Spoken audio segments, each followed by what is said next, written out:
Depuis plus d'un siècle, les mouvements pentecôtistes et charismatiques ont remis en avant la pratique de la prophétie dans la vie de l'Église.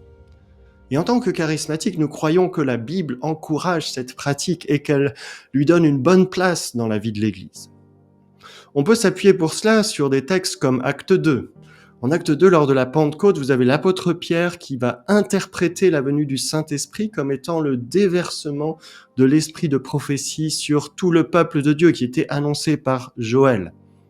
De telle sorte que tous, hommes et femmes, jeunes et moins jeunes, esclaves et hommes libres, peuvent être inspirés par le Saint-Esprit et prophétiser. En 1 Corinthiens 14, Paul encourage les chrétiens de Corinthe à désirer les choses de l'esprit et en particulier la prophétie. Une fois dit cela, les questions restent nombreuses.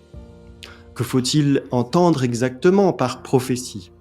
En quoi l'Église est-elle un peuple prophétique ? Quelle place pour les prophètes ou le ministère prophétique dans l'Église ?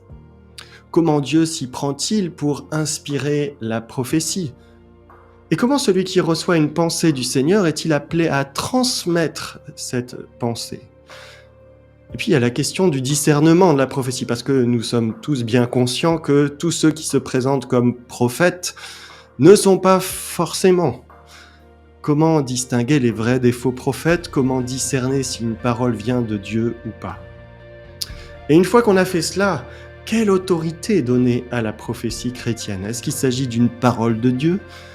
Et dans ce cas, la prophétie ne vient-elle pas concurrencer l'autorité de la parole de Dieu par excellence, l'Écriture ? Comment situer l'autorité de la prophétie par rapport notamment au sola scriptura ? Voilà quelques questions qui seront abordées durant le cours intitulé « La prophétie dans la vie de l'Église, fondements bibliques et orientation pratique ». Afin de répondre à ces questions, nous allons d'abord prendre le temps de bien étudier les textes bibliques les plus importants sur le sujet, le livre des Actes, 1 Corinthiens, quelques autres passages des Épîtres et l'Apocalypse. Puis nous essayerons de faire une synthèse théologique pour pouvoir proposer des réponses aux différentes questions que je viens d'évoquer. En suivant ce cours, l'objectif c'est de pouvoir fonder la pratique de la prophétie sur le fondement solide de la parole de Dieu, sûre et certaine qui est l'Écriture.